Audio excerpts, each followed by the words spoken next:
We all vote for leaders to run a country. But is it just the government running the country? या पीछे कोई और भी ऐसे लोग हैं जो एक्चुअली में एक कंट्री को रन करते हैं, एक्चुअली में डिसीजंस इन्फ्लुएंस करते हैं? So hello everyone, welcome to Chayan Chapters. My name is Dishita, and for this video of my 5-minute series, I'm going to tell you about deep state. Deep state क्या होता है, क्या मतलब है इसका, कौन कौन ऐसे लोग हैं जो डीप स्टेट में होते हैं, everything about it will be cleared in this video. But video start करने से पहले जल्दी से चैनल को सब्सक्राइब कर लो. Okay, so I will be starting with a simple definition of a deep state. What is a deep state? Group of powerful people and institutions in a country who are unelected but still influence big decisions. So यहाँ पे इस line को हम कुछ main points में, कुछ main words में break कर रहे हैं. फर्स्ट इज कि ये ग्रुप होता है पावरफुल पीपल एंड इंस्टीट्यूशंस का. ठीक है, ये हर कंट्री में प्रेजेंट होते हैं. These group of people and institutions are unelected, मतलब they don't have to face elections and they still have the power to influence big decisions in a country. ठीक है, इसको और क्लैरिटी से समझने के लिए आगे बढ़ते हैं. That they are in power for a long time.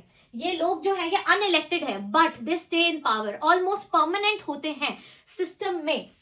Even when the government change, सरकार अगर बदल भी जाती है तब भी ये लोग सिस्टम में प्रेजेंट रहते हैं for a long period of time and almost they are permanent in the system.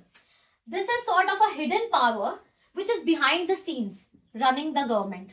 सो हमारे सिर्फ लीडर्स नहीं हैं जो एक कंट्री को रन कर रहे हैं, कंट्री को चला रहे हैं, बट ये जो पावरफुल पीपल है, इंस्टीट्यूशंस है, ये बिहाइंड द सीन होकर भी एक बहुत इंपॉर्टेंट पावर होल्ड करते हैं to run the government. Sometimes they bypass the law. इसका क्या मतलब है? कभी कभार जो ऐसे इंस्टीट्यूशंस और लोग होते हैं, अगर इनको बात नहीं माननी होती है, सरकार की बात नहीं माननी होती है, नेशन लीडर की, तो वो डिले कर देते हैं डिसीजंस, या वो वेट करते हैं कि जब वो मिनिस्टर जो है पावर से हट जाएगा, जब उनका जो है पीरियड खत्म हो जाएगा, टाइम खत्म हो जाएगा, then they leave the system, तब ये लोग वापस से पावर में आ जाएंगे. तो दे डिले द डिसीजंस. तो आप समझ रहे हैं कि हम जिन लीडर्स को इलेक्ट कर रहे हैं उनसे भी ज्यादा इनके पास पावर है, because they are bypassing the law and they are delaying the decisions. अब ऐसे डीप स्टेट का एग्जांपल्स क्या क्या हैं? First is intelligence companies. हर किसी कंट्री में इंटेलिजेंस कंपनीज होती हैं. ठीक है, वो इस चीज का पार्ट होती है, डीप स्टेट का पार्ट होती है. किसी भी कंट्री की मिलिट्री भी पार्ट होती है. बिग बिजनेस ग्रुप्स, आप समझ ही गए, अगर इंडिया में हम बात करें तो we know what groups are big business groups.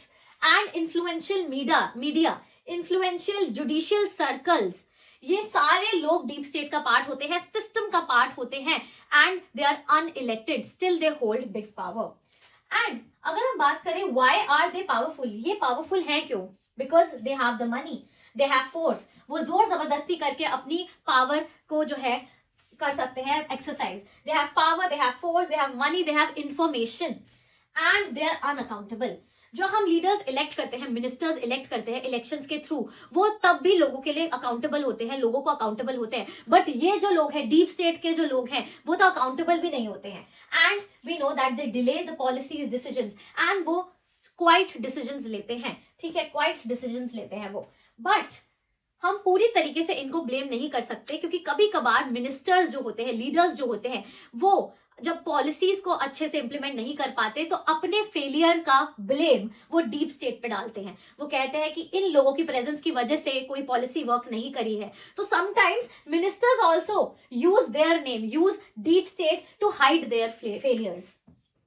अपने खुद के फेलियर्स को छुपाने के लिए कभी कभार मिनिस्टर्स, ये बिग लीडर्स जो है, डीप स्टेट का इस्तेमाल करते हैं. सो आई होप आपको ये क्लियर हो गया what is a deep state and कौन से लोग, कौन से इंस्टीट्यूशंस इसमें इन्वॉल्व होते हैं. That's it for this video. Please channel को सब्सक्राइब कर लो, लाइक कर दो इस वीडियो को, and I will see you in the next one. Bye bye.